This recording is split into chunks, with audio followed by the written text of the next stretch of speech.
Our pal, your pal, Sal Paolantonio, ESPN Radio, joins us now to talk Super Bowl and the Philly perspective. Appreciate the time, my friend. What do you think we're at with Hurts and Lane Johnson from a health standpoint?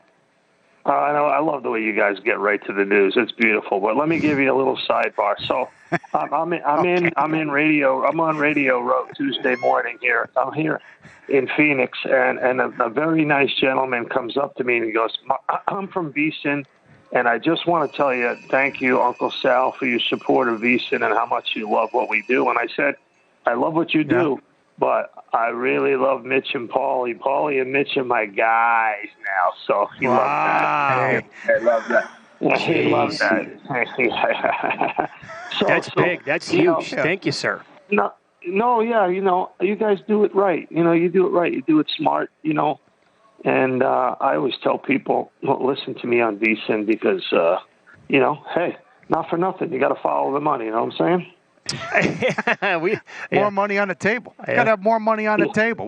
How you feeling about Hurts? I mean, how do you go ahead? Yeah. So let's get right to your question because it is the good.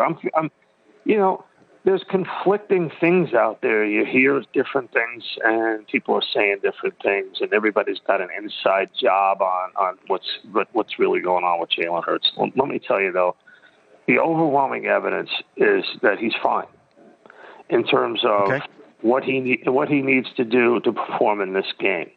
Now, I know the numbers, right? He is 4 of 12 since the shoulder injury on passes of 15 yards or more. I know that. So he's been working through it, but you got to remember he's had 2 weeks since the championship game. He's still getting treatment. They're still talking about the shoulder as if it's still getting better because it probably is still getting better. What he had is he had a slight tear in the ligament that connects the shoulder blade to the sternum. And every athlete will tell you you can't surgically repair it. And the only thing you can do is have it heal through time. And you can re-aggravate it very easily. And when you're playing professional tackle football, this just in, you're going to re-aggravate it. I don't care how much, you say, well, I'm landing on my left shoulder, I'm running out of bounds, I'm sliding early. You're going to take hits. So if they run the football, guys, like they did against San Francisco, Jalen Hurts could play with one arm. Yeah. I'm just saying, that Jalen Hurts could play with one arm. Yeah. Okay, so a lot of talk, obviously, deservedly so, Sal, about the Eagles in the trenches. Tremendous offensive line, awesome front four, and the way that they can rotate guys, the depth they have at defensive line is phenomenal. However, I think one of the most underrated parts of this game and one of the units not getting enough credit is the Chiefs' offensive line. It's a solid unit. In fact, I'm looking at the numbers right now. They only allowed 26 sacks on the season with an adjusted sack rate of 4.8%, which is the 5th best number in the entire league. What if that Eagles pass rush, which was dynamite this year, the best in football, what if they can't put pressure on Mahomes? Well, they had the number 1 pass block win rate in the NFL, according to Pro Football Focus, the Chiefs. Their offensive line, number 1 pass block win rate. So, the way teams that have gotten to Mahomes historically in his 3 playoff losses are with pressure with 4 and 5 guys. But I think this offensive line is better than the offensive lines that Mahomes has had in the postseason. I agree with you, 100%. So the way to get to Mahomes is get him off the field. Keep him off the field.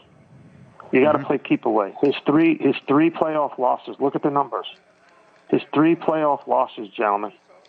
He lost the time of possession in all 3. The opposite offense played keep away from Patrick Mahomes. So I asked Nick Sirianni this very question. That's why you guys are so smart. I asked Nick Sirianni last night this very question. Do you have to play keep away from Patrick Mahomes? And you could tell that he's been thinking about it because he said, you want to play keep away, but you also want to score points and stay on the field on 3rd down.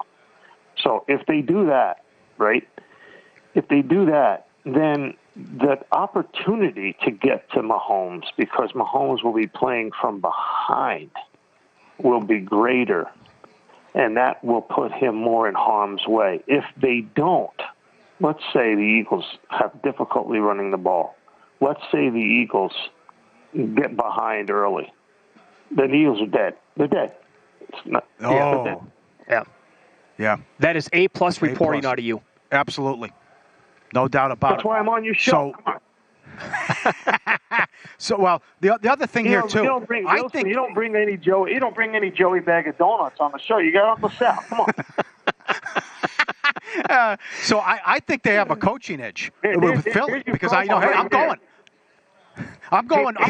Tape that. Have your producer tape that right there. You don't bring any Joey bag of donuts on the show. You got Uncle Sal. Come on. No. God, yeah. Come on. We don't screw around. Yeah, Let's you're go. in demand. So I'm going to go 4 downs. I'm going for it at my own 34. I don't care. I'm Sirianni. I'm aggressive. I'm not treating this any differently than I did the first 19 games. I love it. What do you think of the coaching edge for Philly if they have one and being aggressive? And what was it like when he took the job with that awkward press conference opener when he was introduced? Yeah, it was awkward for sure, 100%. But people were, before that even, people were like, Nick Sirianni, who is that? Because the Eagles were the only team that interviewed Nick Sirianni for the head coaching job when they fired Doug Peterson. So you fire the guy who won the franchise's only Super Bowl title. Fire him. So there's the cataclysmic shock of that. And then you compound that with hiring a guy that nobody's heard of, that nobody else interviewed. It took a while for people to get used to Nick Sirianni. Yeah, he had to win people over. Do you like the aggressive approach and going for it at his own 34 and what he's done all year and what they run with the push on the 4th down and short yardage situation and as well that can be an edge and something they use and exploit in the Super Bowl? Sure, I do. I like that. But, I think the number one thing that the Eagles have to do in this game, team-wise, there's 3 things. Number one, run the ball effectively, and they've been very good at that. Yeah. And I think the Chiefs are a poor run defense. Poor. They're bottom 10. So in many, when you just watch them on film, they're just not very good. I think you can run on them, and I think you will. And so I think the superior offensive line of the Eagles is a big, big, big outlier. Number 2, the big outlier for the Chiefs is Travis Kelce. I mean, Travis Kelce so Jerry Rice is number 1 in postseason catches and postseason receiving yards. Number 1. Number 2 is Travis Kelce. You better have a plan. You got to have a plan to cover him. You got to have a plan to cover him. Whatever it is, I don't care. And the problem is when you get too aggressive in covering him, you get these holding calls, defensive holding calls, and those are killers because he's so hard and so elusive. And it's just follow the. Go ahead. Yeah, it's amazing. Yeah, those are the 2 things right there. Okay. Follow the money here on VSiN, the Sports Betting Network. Wrapping it up here with Sal Paolantonio from ESPN. Uncle Sal, we have about 2 minutes left here. So give us then your prediction for the game. It's Friday before the Super Bowl. You don't have 2 hours for me? Come on. 2 hours if you made it to Radio Row today, but, on the phone here. Come on. Let's see here. Prediction for the game, final score, and who wins the MVP. Yeah. I know. I'm going to go. Here's what I'm going to go. Prediction for the game. Lock it in. It'll be 30-23 in the 4th quarter with Mahomes having the ball, a chance to tie the score. And the Eagles will stop him and win the game 30-23. Wow, okay. And the MVP of the game will be Hassan Reddick. Hassan Reddick? With that score? With that score. Wow. So, all right, 50-1. Let's go a little bit deeper here. Does he get the final sack of the game to end the drive for the Chiefs? Come on, put your name on it. Hey, listen. I am Uncle Sal. I'm not Obi-Wan Kenobi, okay? You're a paisan. Come on, let's go. I think it's too juicy and too much poetic justice and it's too good to be true. That's why it'll happen. All right. You're the best. Thanks so much for the time in the playoffs here and today as well. Enjoy the rest of the week. I'm sure it's not too crazy for you as a guy who's been in Philadelphia forever, and you have who knows how many family members and friends back there who are Eagles fans. No, it's we were at Ron Jaworski's cigar party last night. You know, like 2,000 of it was a block party. 2,000 of my friends from the Phillies showed up. It was crazy. But I apologize for not getting a Radio Row. If you guys had a helicopter to get me to downtown Phoenix and then have an Eagles hotel, I might be able to swing it. Is that in the VEASAN budget? Is that in the VEASAN budget? We're getting they're saying next year it is. We'll get you there when you're in Vegas next year. Listen, when I'm in Vegas next year, I'll come out the Radio Row and talk to you guys. How's that?